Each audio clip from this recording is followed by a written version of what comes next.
Grey Street. Back on the street.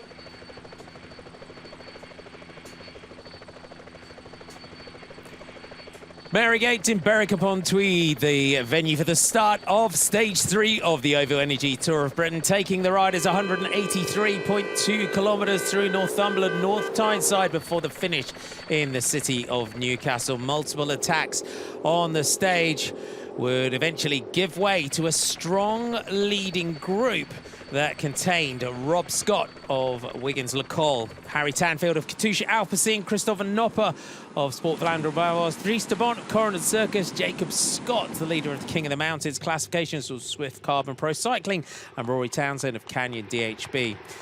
Scott went over the summit of the first King of the Mountains point of the day at Ford Common to take maximum points ahead of de Bont. Race leader Matteo Trentin was working with his team on the front of the peloton. He'd gone into the stage with an 11-second advantage over Davide Chimolai and Jasper de Boist.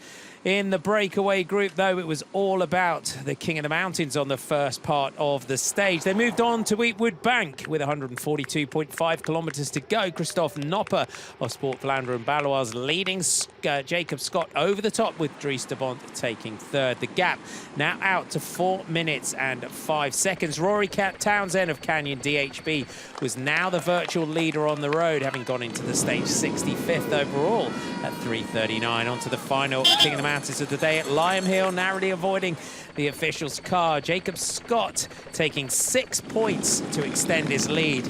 It was then all about the iceberg intermediate sprint in Seahouse's. Rory Townsend went early. Dries de Bont made him pay for it. He crossed the line to take 3 points. Both riders had been in the breakaway on the opening day in the battle for the red jersey. Very much looking like it could come down to these two riders. Into Wartworth, de Bont again got the better of Townsend, with Nopper taking 1 point. Rory Townsend was looking to regain the lead from Gediminas Bagdonas. As they went across the level crossing, the gates came down. The breakaway had got through, but a portion of the peloton behind had not. The decision was taken to neutralise the race. The breakaway was stopped, as was the peloton.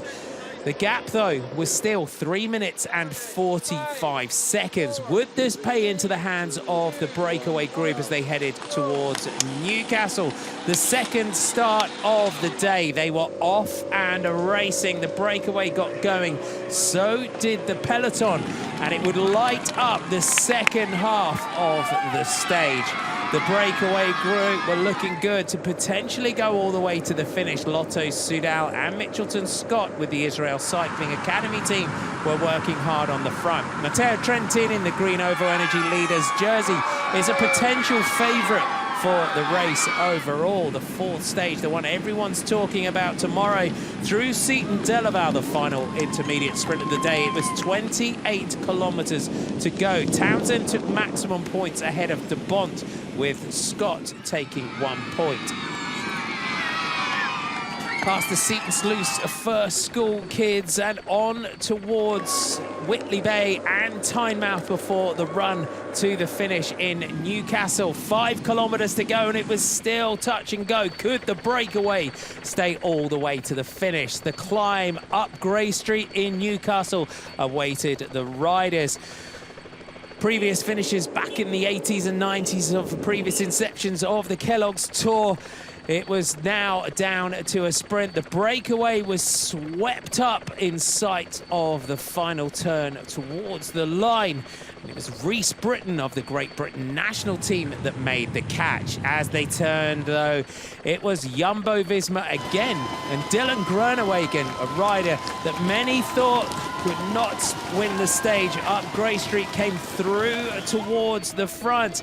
And with the gap opening to Davide Chimolai behind, Dylan Groenewegen came clear to take the stage victory. Mathieu van der Poel was closing, but not fast enough. And against the odds, Dylan Groenewegen took the stage, with Mike Turnison celebrating behind.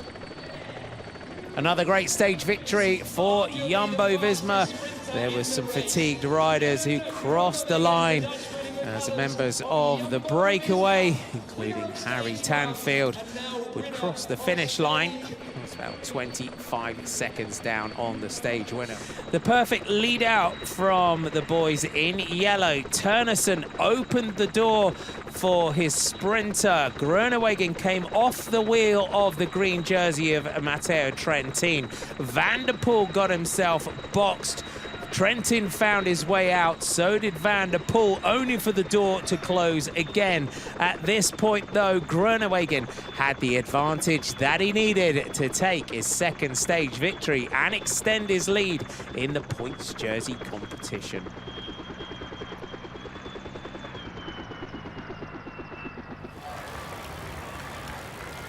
Davide Chimolai's team had done a lot of work to try and deliver him to the stage victory again. Dylan Groenewegen, the fastest sprinter in the race.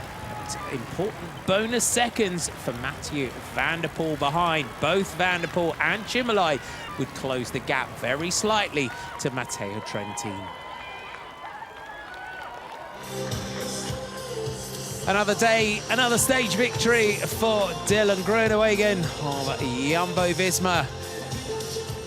There will be more sprint victory opportunities to come this week in the Tour of Britain.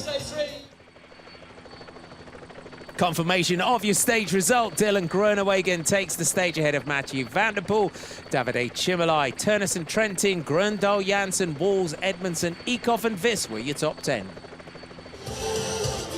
Another day, another green jersey, Matteo Trentin going into the tough fourth stage from Gateshead to Kendal as the lead. Does this man have a strong enough time trial to run out the overall winner in Manchester? He has a 7-second advantage over Davide Chimolai. Van der Poel at 11 with the boost. Turnison at 13, 17 seconds separating the top 10.